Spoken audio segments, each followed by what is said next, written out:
everyone, good afternoon and welcome to our latest Money Talks webinar. I'm delighted to introduce to you all today Sara Williams. Most of you will know Sara as Debt Camel. So Sara worked as a debt advisor for 20 years and she's a well-known money blogger with over 10,000 followers. We will send out the website and Instagram handle to everybody after the webinar. But if you're too excited and you want to go right now, it's at Debt Camel or debtcamel.co.uk. And hopefully you don't leave us for the website, but if you do, we understand. So Sara, thank you so much for being here. Thank you for inviting me. Would you just give us a brief overview of what you do? So what is Debt Camel? Debt Camel, I started off when I was a advisor at my local citizens advice, because as a debt advisor, you often feel people come and talk to you too late, and you'd rather people started asking questions about their finances before they actually get to a crisis point, before those bailiffs are knocking at the door. Yeah. So I started off the website as my own personal website, in order to give what was reasonably sensible, good debt advice with signposting to people like Step Change and Citizens Advice. But it's also trying to answer the questions people might ask just online, like credit scores and things like that, which people probably don't want to go and sit in their Citizens Advice and ask a question about how to improve their credit score. Yeah. So it was just a sort of different way in. That was why I started Debt Camel. And then couple of years ago, I moved over onto Instagram, your website, and I've been really enjoyed that. It's very interesting. Yeah, I mean, to have over 10,000 followers is quite a mean feat. I mean, do you feel proud of that? Does it ever make you scared that many people are following you? And I think it's sort of a responsibility. You know, you have to. I mean, I tend to talk nonsense anyway. Yeah. And I mostly talk about debt and money. Yeah. You know, the weekend you might see the odd picture of my spaniel, but it's basically not about me. It's about what people want to know. Yeah. And that's what I'm trying to talk about. A lot of it's common sense about general debt problems, but there's a fair amount of sort of newsy items put in there as well that people might not have seen. Yeah, for sure. Okay. So as you know, our members in advance of this webinar today have sent us a lot of questions. I saw it. Yeah, great list. It is. So we will try and get through as many of these questions as we can with Sara today. If there are any that we're not able to answer, what we'll do is when we share the recording of the webinar, we'll share the answers. So let's get stuck in. So first question. Is it okay to be in debt? I can't help but feel shame that I've had to take a loan out to pay for things. Very few people get through their whole life without being in debt at some point, unless you're a trust fund baby. You know, not many people manage to buy a house without a mortgage. Is the absolute point. And not many people manage to go through university without acquiring some student debt. So the normal distinction between good debt and bad debt is that good debt is debt which helps you buy an asset, which might be your house, it might be your car, it might be buy a good education, which then allows you to go on and get a well-paid job. So good debt allows you to buy an asset and spread the cost over a reasonable amount of time. So if you're buying a house, you're happy to spread the cost over 25, 30 years, because the house is still going to be there at the end of it. But if you're buying a pair of shoes, then those shoes probably aren't going to still be worn in 4 years' time. Not unless you turned out to be uncomfortable. Anyway. So if you're putting those shoes on a credit card and you're only making the minimum payments, that can take 15, 20, 25 years to pay off. So you're still paying for those shoes long after you can't remember them at all. That doesn't make sense. And nor does say, oh, I can't afford to pay for my holiday this year, I'll get a loan to pay for that. if that loan would be for a year and you pay it off, fine, you've spread your cost of your holiday over a year. Might be a bit expensive, depends what the interest rate is. But if you actually take a loan out for 3, 4, 5 years, and then next year you go on another holiday, and then the year afterwards another holiday, pretty soon you can find that a lot of your income is going on the loans you bought for holidays several years ago. And that's really restricting your income. And so you have to go and get another loan. This ends up being not a good track. So to get debt, if you're using it to pay for something specific that you need, or that you just want, but you can afford to pay it off in a sensible amount of time and not accumulate debt.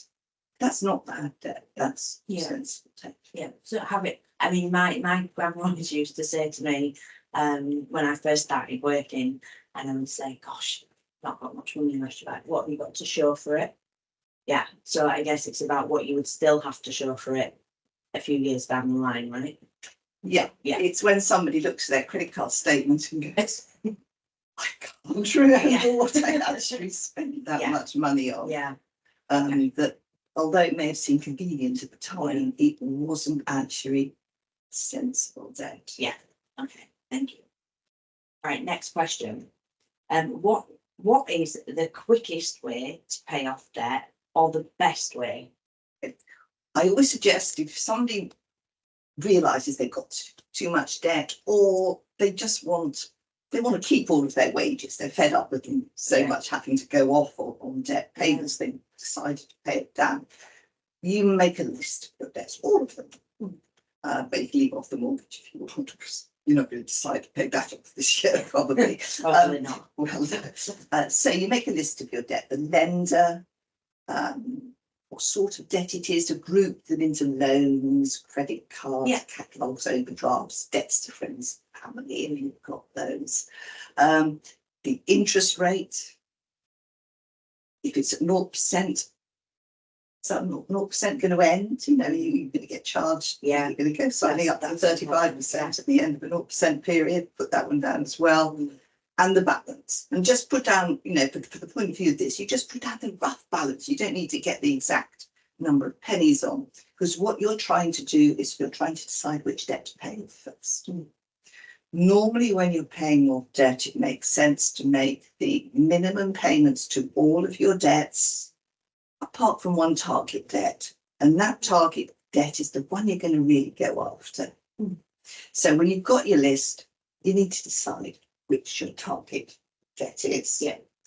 That brings us on to the next question we've got, which was, what are debt snowball and debt avalanche?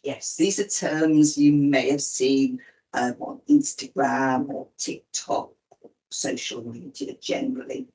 And they're all to do with, how do you choose which one of your list of debts you should pay off first? And they're presented as being quite rigid by the people that says, oh, you should do this, or oh no, I think you should do that. So I'll tell you what they are, and then I'll tell you why I don't think you should do either of them. Okay. So debt snowball says you should pay off the smallest debt first, because you'll feel really happy when one debt's gone, and that means you can go on to the next one. Debt avalanche says you should pay off the highest interest debt first, because that will save you the most money. So it saves interest, so more you'll be able to make bigger payments to other debts when your high interest debt is gone. So people sort of sound convincing. They do. But I think you should look at your list of debts, and you should decide from that, looking at all the factors, which one you really want to get rid of. And it may not be the smallest one, and may not be the highest interest. It may be the money you borrowed from your mum that you really, really want to pay back, or your friends. That may be your priority. Just you want that debt gone. We don't like going money to friends and family. So that's your target debt. So if you haven't got a clear one and you're saying, yes, Sarah, but you know, what do you suggest? I normally suggest people go for credit card debt to clear first, because it's the easiest debt to clear first. If you're overpaying a loan, Most loans in the UK these days, you can overpay, but some of them you have to pay a certain amount, or some of them charge you a bit extra. It's not easy. Whereas if you've got a credit card and your minimum payment is £70 and you've got 50 quid extra this month, you just pay £120 to your credit card. Credit cards are very easy to overpay, and they're often the highest interest rates that credit cards, and catalogues are much the same. Catalogue debt is, and store cards, they're much the same as credit cards. So they're often expensive debt, they're easy to overpay, and they've got another side benefit, which is that when your credit balance starts dropping on cards and catalogues, it will improve what's called your credit utilisation, which helps your credit score. So there are lots of good reasons why you should be going after the credit card debts first. So look at your credit cards. You've got 2, 3 credit cards there. If they're all much the same interest rate, 24, 25, 27%, I'll go for the smallest one to try and keep it out of the way. But if you've got one at 24% and one at 34%, I think you should get the 34% one first, because it's much, much more expensive than the other one. So I think look at your list of debts, make a sensible decision for you, and don't think you have to slavishly follow what somebody on TikTok says about get an Avalanche being better than Snowball. Okay, thank you. So next question. If I'm only making the minimum payments to credit cards, what can I do to improve that? Now, I have a feeling I know what you're going to say, but I'll let you answer it anyway. I should ask you what I'm going to say to this. Right. If you're only making the minimum payments, they take a very, very long time to pay off. Because credit cards have got a sneaky trick.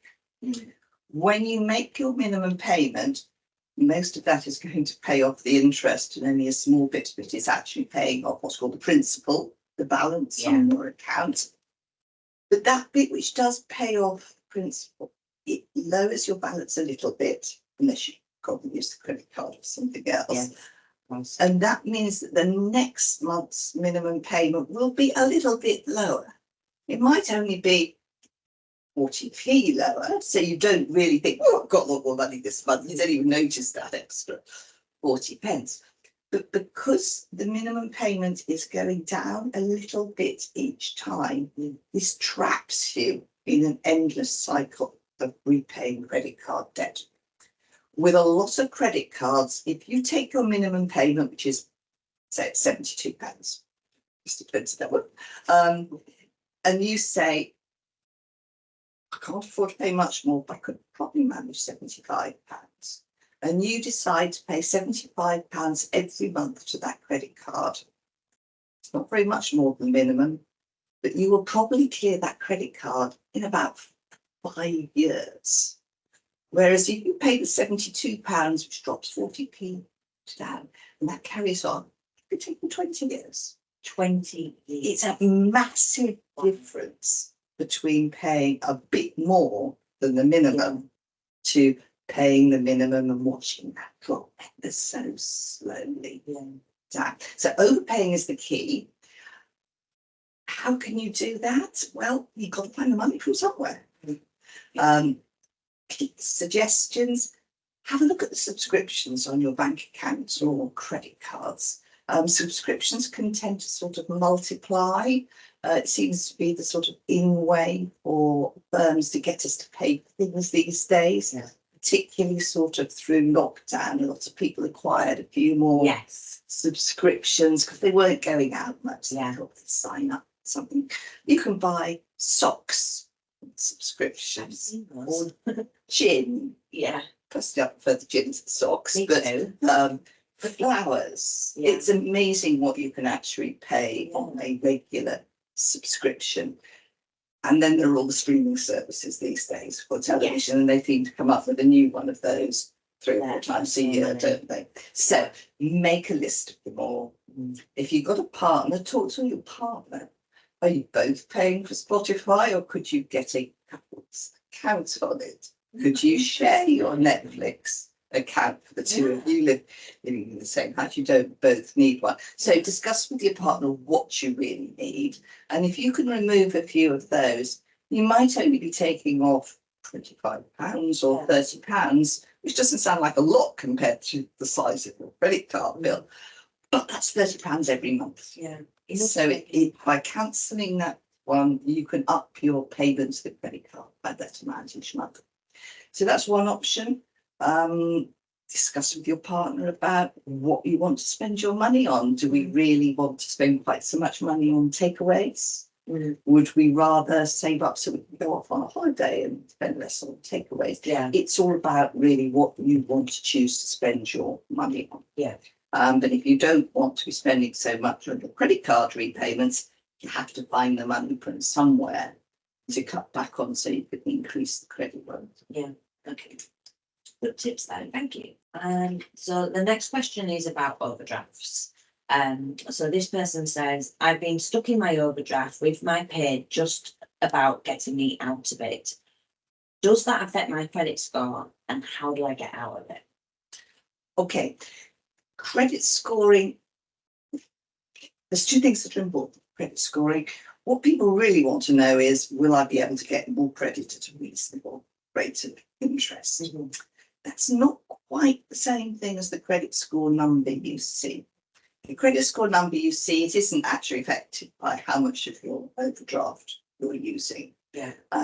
But somebody who's looking at lending money to you will be pretty interested in how much of your overdraft you're using. So I think you should see getting your overdraft down as a very good thing, even if it doesn't immediately impact on your credit score. Yeah. So let's part the credit score one. What can you do if you are in your overdraft either all days of the month or almost all days of the month? So your pay goes in and then that pays off the overdraft. So you get into credit by a little bit, but suddenly you're paying the mortgage or the rent, the council tax, the energy bills, all the absolute essentials, and you're back a long way into your overdraft again. So if this has just happened, something's changed in your life, perhaps you've gone on maternity leave, you're saying maternity leave pay is a lot lower, or you've had an income drop, or the rent's gone up, or the mortgage has gone up a lot, then that's one sort of problem where you may actually need to talk to a debt advisor about what your options. But if you've been living in this for a long while, and I see people that have been in their overdraft almost all days of the month for 6 years, 10 years. Wow. That's very profitable for the banks.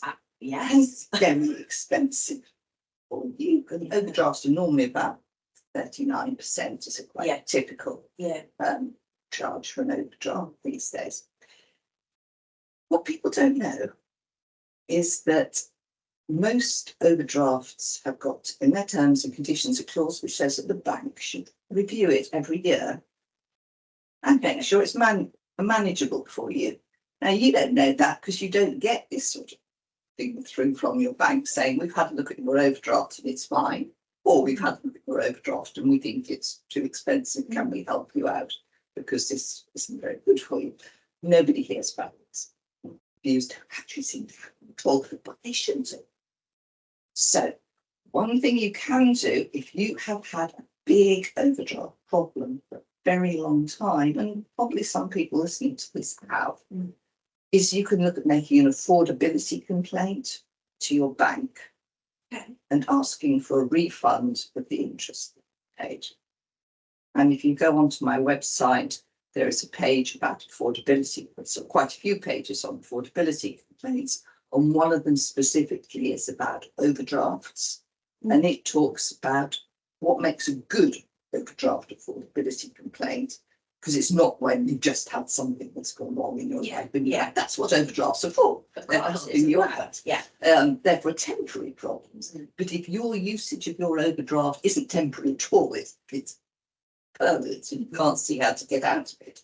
Because if you can't, if you're in your overdraft all the time, you can't. There's no way, you just cancelling a few subscriptions is not going to get you out of your overdraft. then look at an affordability complaint to your bank.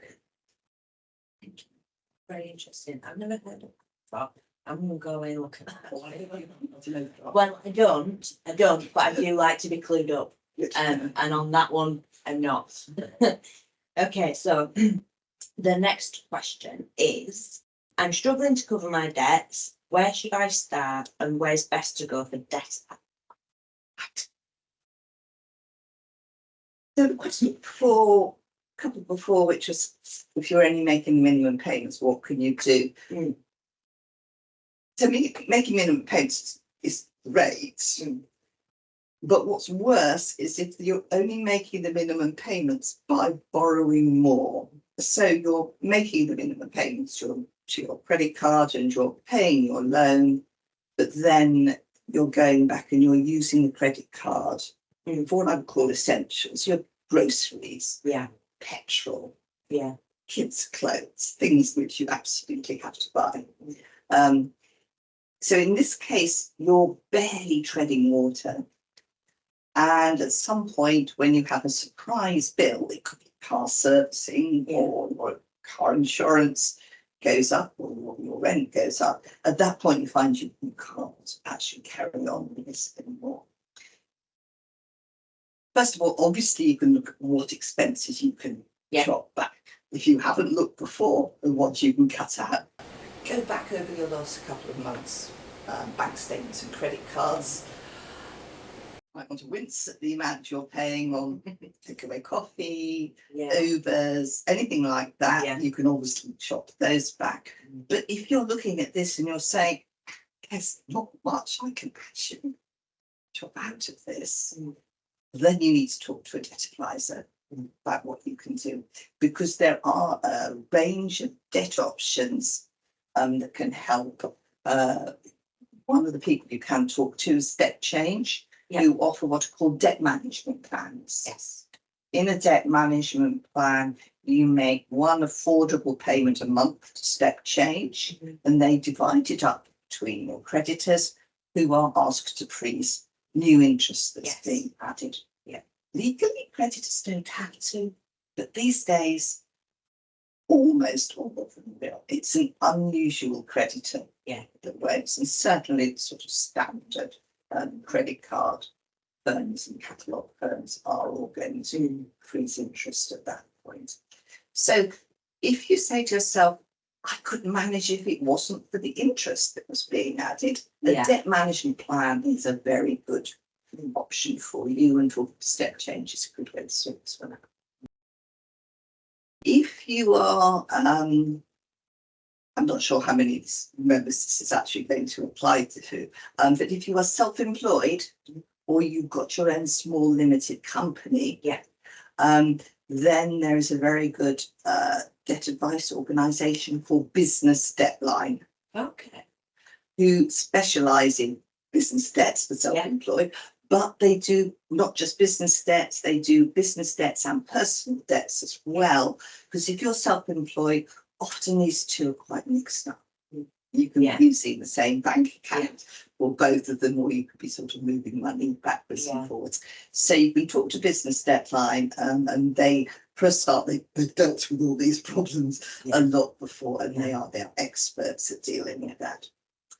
And the other sort of debt where you need to take action actually very soon is if you find you're getting behind on important bills. So rent, mortgage, council tax, energy bills, those sorts of things. Some of these don't appear on your credit records. So you might think, pay the council tax this month because I'll pay the credit cards because they're on my credit. This is a big mistake. Local councils are fast to take you to court and then to send around bailiffs than any commercial creditor. And they don't care if it's not on their credit record. They know they can get their money back with this. So if you've got problems about what we call priority debts, these are debts where bad things happen. You don't pay the rent and mortgage, you could lose your house. Energy bills, well, in theory, they could switch you off, but they're more likely to make you switch over to a prepayment meter, which many people don't want. Council tax, theoretically, you could be sent to prison for not paying it. It's very rare, but that's why it's a priority debt. Yeah. And what debt advisors always say is you're not very likely to go to prison, but you are quite likely to go to court, get bailiffs around and see the costs escalate. So that's why debt advisors really treat council tax serious. If you've got these sorts of problems, if you're confident, and you can talk to any debt advice agency over the phone, such as National Debt Line, Step Change, and what to do. But if you want to help with this, somebody that will actually read your letters that you're getting, perhaps scary letters that you're getting, and talk to your creditors and negotiate with them. Go to a local debt advice agency. For many people, that's their local citizens advice. Yeah. But depending on where you are in the country, your local authority may have a debt advice service, or there may be other local debt advice agencies who will actually help you and talk to your creditors and help you solve out a priority debt problem. Because if you've got priority debt problems, you need to sort those out first. Yeah. And when you've actually got payment arrangements in place to your local council or to your housing association, so you're back on track to sort out priority debts, then you know how much money there is left. And that's all there is that can be divided between the non-priority debts, such as credit cards and loans. Okay, so next one. Are there any lesser known strategies for negotiating creditors to lower interest rates or to settle debts? Lesser known strategies, it sounds like you're looking for that magic It wand, does, doesn't it? Yeah. Yes. It depends where you are in your debt problem situation. If you look on social media, you can see quite a bit about trying to get creditors to lower interest rates. A lot of that comes from America. Right. It isn't something that normally works that well in this country. If you phone up your friendly credit card company and say, I can't afford to pay 28%, how about 8%? They don't normally say yes. Yeah. If you've got problems, you need to ask them to freeze interest. Yeah. You can ask for payment arrangements, or something like a debt management plan through a step change is really just a series of payment arrangements with all of your creditors. Sure, So if you've got real problems, you can ask for a payment arrangement, get interest frozen, but dropping the interest, it doesn't normally happen. Sometimes a creditor will let you have a couple of months with no interest added. You do need to check whether they're going to record that on your credit score as payment arrangement or not. Because some people get this set up and they only find out afterwards it's on their credit score. If it's necessary, it's necessary. You can't pay them. There is no way that will let you pay all your creditors if you don't have enough money to pay it, because you have to pay the rent first and feed the children and have the petrol to get to work. Yeah. So if you can't pay, a payment arrangement of some form is absolutely essential. But you shouldn't wander into a payment arrangement just to try and make this month easier and then find out it is affecting your credit score and you want to make a mortgage application next year. Yeah, so important to have all of them. So negotiating interest rates down, negotiating for free absolutely does work. But getting lower doesn't tend to work in this country, in my experience. Other lesser known strategies, if you've got what I've called old problem debts that you've defaulted on a while ago, so you've now got a payment arrangement with the debt collector that's bought those. One thing you can do is you can make a settlement offer. Okay. If you're only paying £5 off this debt and it's going to take a long while to clear the debt at £5 a month, but you've just had bonus from work or you've got a refund for something or other, you may be able to make a settlement offer which says I could pay you £300 to settle a £1,000 debt. Okay. But this only really happens when you've already defaulted and the creditor knows you've already got problems. Right. If you just phone up and you say, no, I can't pay my credit card, can I just pay a third of it? They're going to say no. Yeah. Yeah. So there are a raft of things you can do with old problem debts. The creditor may not have the right paperwork for the debt. You could ask them to produce the Consumer Credit Act contract for the debt. That doesn't work for overdrafts, but it works for loans and it works for credit cards. That's one option. It's got to be pretty old normally for that to work. You can't rely on it working, even if it is old. Surprisingly old contracts, creditors can actually produce. That's another one too. Or you can look at affordability complaints, which I mentioned earlier about overdrafts. You can make affordability complaints about not just overdrafts, but about credit cards and loans. If the creditor gave you credit and you thought, oh, I never thought they'd actually give me that loan, or that's a really big credit limit they've given me on that overdraft. And right from the start, you really have problems paying it, or could only pay the minimum on a credit card, and that's only by maxing it out and putting essentials on it. Then you can look at making an overdraft, making an affordability complaint, and see if you can get a refund that way. That's probably perhaps what they're thinking of when they say lesser known strategies. None of these are guaranteed to work. There is no magic wand, but depending on your situation, you may have a very good case in affordability complaint. Thank you. So I'm struggling with high interest debts. What are your top tips for consolidating debt and or reducing payment? Two very different things. Well, reducing payments, we've sort of talked about. We talked about payment arrangement with a creditor or a debt management plan through step change. Incidentally, on a debt management plan, never, ever pay for one. Never go through a commercial company that charges you for a debt management plan. You can get exactly the same debt management plan through step change, where all of your money goes to your creditors, so you're debt free sooner. Never pay.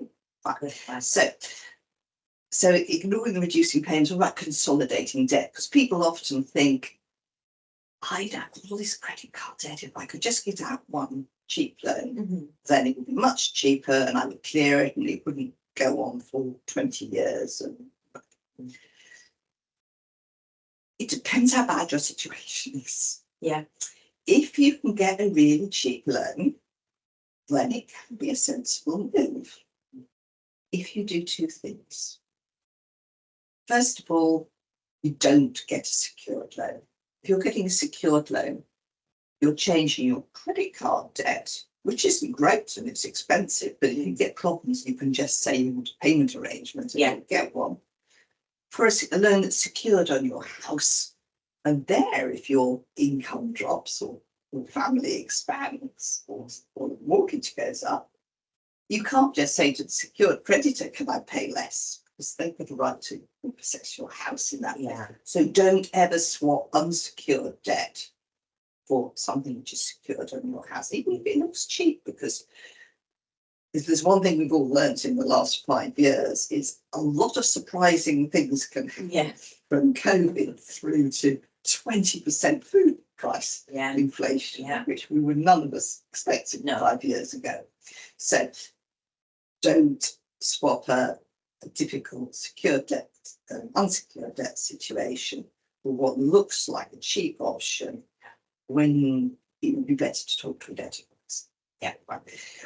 But if you can get a cheap loan and pay off your credit cards, you have to do two things. First of all, you have to close down those credit cards, because if you don't, a very large number of people will just use them because they're convenient. And in a year's time, you'll still have most of that card consolidation loan. Plus, your credit cards are already going up again. That consolidation hasn't actually worked for you at all. It's worked quite nicely for the consolidation loan company, but it hasn't worked for you. And the other thing you need to do in that sort of situation is also look at whether you have just been spending too much. Yeah. So if you can combine getting a consolidation loan with closing your credit cards and doing some serious budgeting and deciding what your priorities are, stopping spending on some things, and then the consolidation loan can work if it's reasonably cheap. Yeah.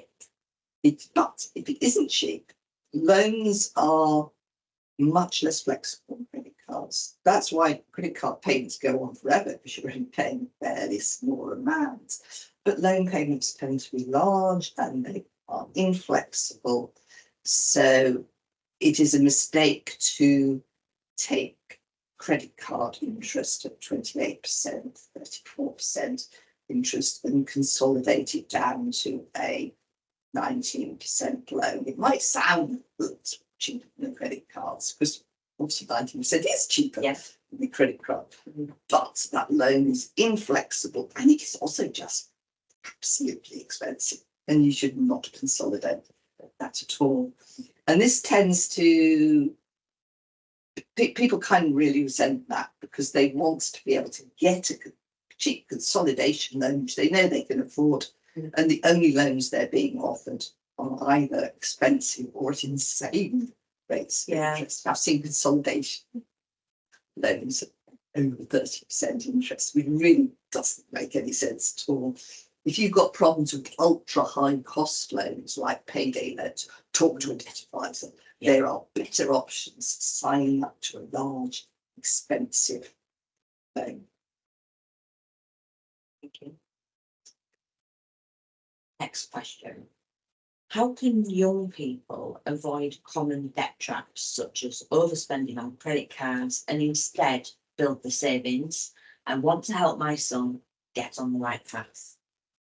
Well, my first question is, how old is your son? We would have to make an assumption there. So I guess if we're saying young people, maybe starting out on their, their financial journey, maybe an 18-year-old, a typical 18-year-old. Right. The first answer was don't get a credit card. Absolutely don't get a credit card. Yeah. There are some incredibly sensible 18-year-olds. We're not all. Some people are just born with an old, sensible head on their shoulders, and some people aren't, even if their parents are fairly sensible. That's true. You could talk to your children all the way through their childhood. You should be talking to your children about money and what's good from under the age of 7, not waiting until 17, by which time they probably got quite a few opinions of their own. But if somebody gets a credit card aged 18 or an overdraft, it is very easy for them to just think, oh, well, I'm just being offered, £1,000 by this fine credit card company, which I can just go and spend. And it feels like you've just been offered this money, so you can go and spend it. What I like to say is to try and talk to a young person about this. When you're borrowing money, you may think you're borrowing it from Capital One or Barclaycard or whatever. Actually, you're borrowing it from your future self. You're the person that's going to have to pay it back, plus all that interest that's added on top. So it's not free at all. It's coming out of your next wage packet and your wage packet the year after and your wage packet the year after. So if you've got a young person, try to get them not to get a credit card. They do not need one to build up their credit score aged 18. Wait until they've actually got used to having some money coming in, putting a bit of money aside so they can go on holiday, done a bit of budgeting. If they're moving out, you've got people moving out, leaving home that have never bought a tube of toothpaste before. Toothpaste probably isn't high on their list of things which they want to think about. They're probably thinking about going out with their mates and a takeaway and on the way and fun stuff, tickets, various things. Actually, the rent's got to come first, and you want to pay for the broadband, because I'm sure they want their phone to work when they're at home. It's an essential. And I really think toothpaste is a good idea as well. Yes. So do a bit of budgeting. Yeah. And decide out what your aims in life are. Do you want to go travelling? Do you want to save house deposit? And think what you need to save up for those. And do all these sort of things before you start thinking, well, I could buy a big TV if I just bought one. Next question. My annual salary is less than my overall outstanding balance. Should I be worried? And how can I start reducing my debt? I think it depends a bit what's on your debt list. Yeah. Because if it's your mortgage, this people's mortgage is bigger than their annual salary. That's really not well until you're quite happily near the end of the mortgage. So that obviously isn't a problem. Yeah. And you may not be too worried if you've got, you know, some really cheap car finance at 4%. And you know, if you've got a credit card, it's not much, but you know, I don't think there's any absolute thing. We said you can't have something more than 100% of your salary. But you should certainly be thinking not so much what is the total amount there, but how much of my income is going in these debt repayments. Yes. Yeah. And how long is it going to take me to pay off these debts back against the credit cards? Yeah. If you're only paying the minimums, you're stuck with that for a very long while. Do you like that situation? How much do you want to change it? Because if you want to change it, then you have to make changes in your life, and you have to know why you want to do it. What keeps you going on the path of repaying debt as fast as possible is having a clear idea about what your goals are. Yeah. If your goal is a house deposit, or to be able to retire early, or to be able to take the 6 months off work and go travelling, lovely thing. Yeah.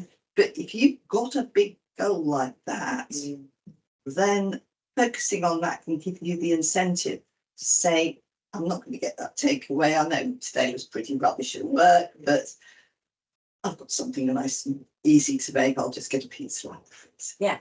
Yeah. Delay gratification. That's right. Yeah. So people can do things like create vision boards, or put a picture on the fridge of, you know, their dream house. Yeah. Or you can have a tracker, which, you know, sort of has got a sort of race track going along, and you want to clear £8,000 of credit card debt. And so that would be 16 steps at £500 each. So you can colour off one of those each time you do it. Give yourself something visual to keep track of. A lot of people find that's a great motivator to keep going. So how you start reducing it is a matter of, can you make changes in your life? Yeah. If you can't because you have no spare money and you are barely managing the essentials, you need advice. Yeah. But if you have got spare money, then it's up to you to choose what you want to do. Are you happy to carry on like this, where so much of your money is going to loans and cards? Or would you rather have a tight couple of years and know from there on all that salary is actually yours to choose to spend it how you want? Yeah. So it's really about, again, the budgeting piece, but also the prioritisation. It is. Yes. Okay. Speaking of budgeting, we have a couple of budgeting questions. Budgeting is the basics. Yeah, really. So one of our members has asked, do you have any tips for budgeting? Okay, well, I've talked about chopping out the easy things. Yeah. Talking to your partner. Yeah. To be on the same sheet. You know, if you want to cut back and your partner doesn't, you need to have a serious conversation about what your goals are and how you're going to get there. Because otherwise it's like trying to kill a in the bath when the plug's out. Money's just I like going that down. analogy. So chop out the obvious stuff. Yeah. You can agree. You decide you don't want, or with your partner you decide you don't want. If it just feels like really complicated and you feel like you should have enough money in the month, but doesn't seem to be there much left at the end of it. One very good thing which a lot of people find is to get a separate bank account to pay the bills. Yeah. And if you're a couple, you could get a joint bank account where all the bills are paid and you both contribute to that bank account. As soon as you get paid, you move the money over, then you know that's in the account. You don't have to worry that you can accidentally splurge on something and there isn't enough money to pay the energy bill or the broadband or whatever. All the household bills and things like loan repayments, car finance and things could be paid from that joint account. That means that the amount of money you've got left in your own account is for spending. Some of that's on essentials, obviously. Yeah, for sure. Yeah, the things you absolutely have to have. But you can also work out what you normally spend on food. Keep a track. Actually look what you spent. If depending on which bank you're with, your bank may actually analyse what you spent things on.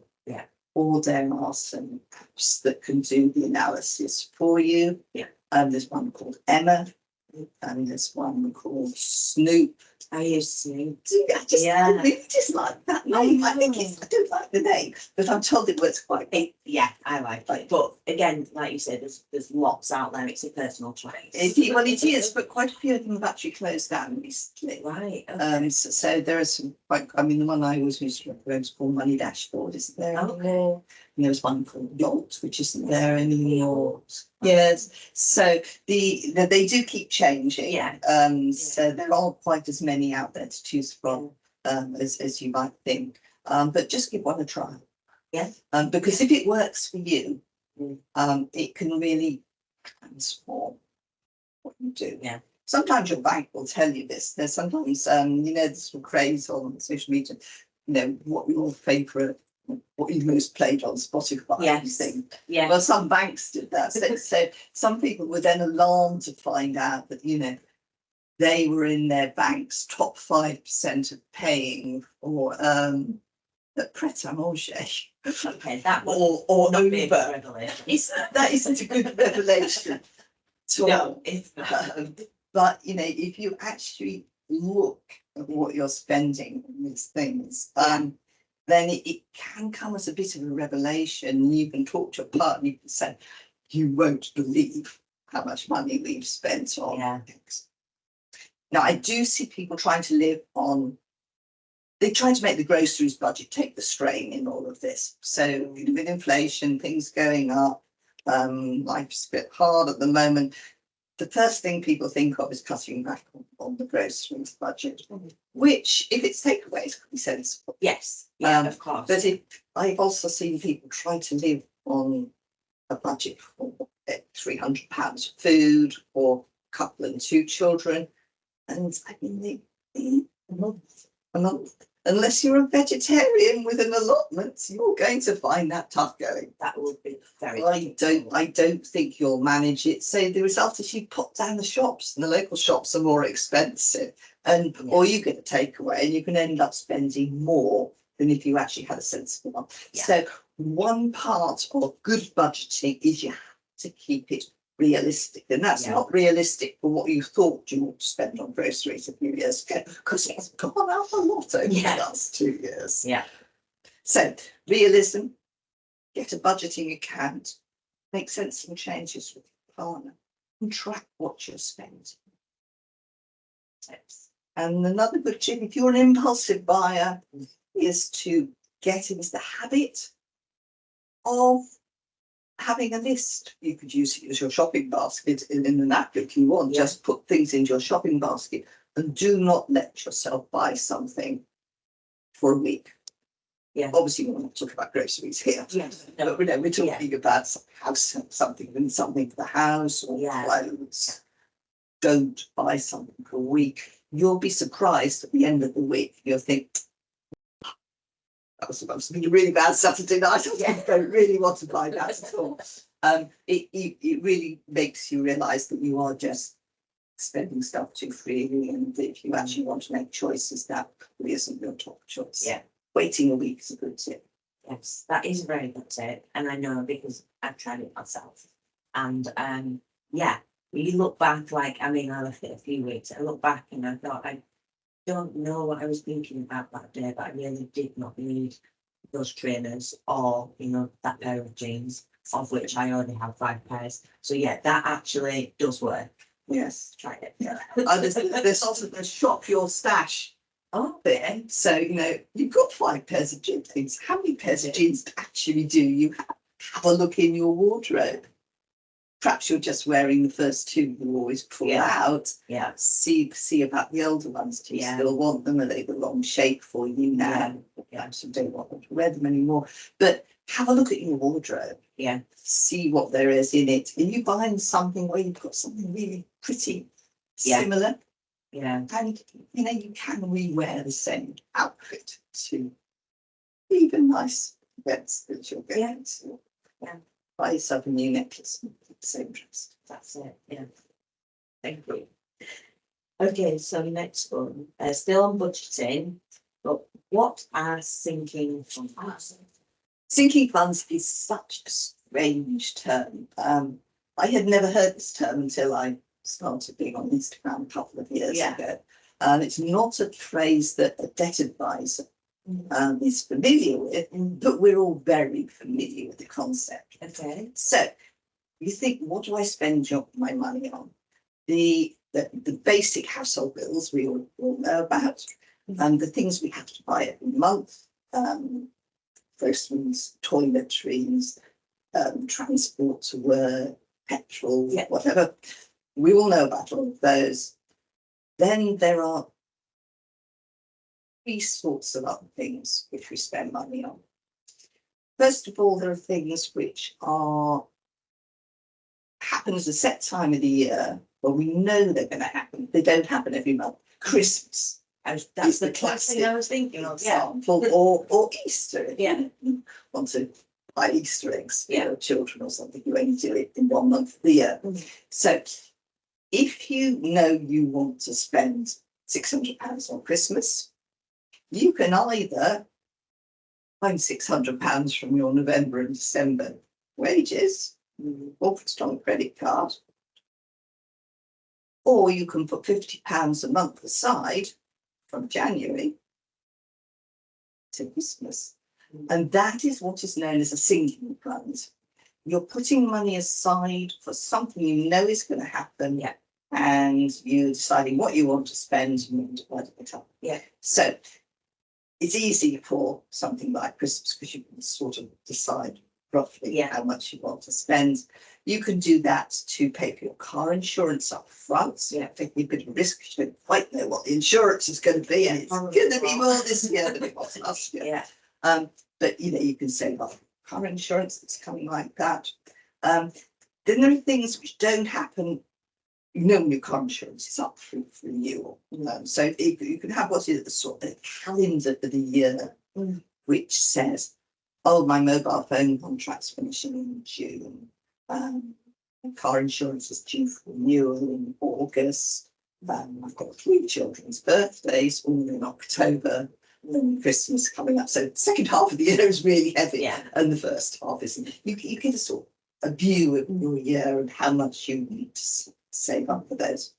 And the other sorts of things are things which you know you will have to spend money on, but they're not every month. So you know you're going to have to spend money on children's clothes, and actually you know you can have to spend some money on your own clothes. Even if you've got a wardrobe full, you're probably going to need a new pair of trainers at some stage, and you're probably going to need tights. Yes, like that. So you don't quite know when those are, and it's a bit under your control because you could decide, I'm a bit broke, I'm not going to go shopping for clothes this month, but you're probably going to need some clothes. So you want to put a bit of money into clothes. And something similar for a lot of, say, beauty treatments, haircuts, massages, or anything like that. If you want to spend it, it's a bit under your control when you spend.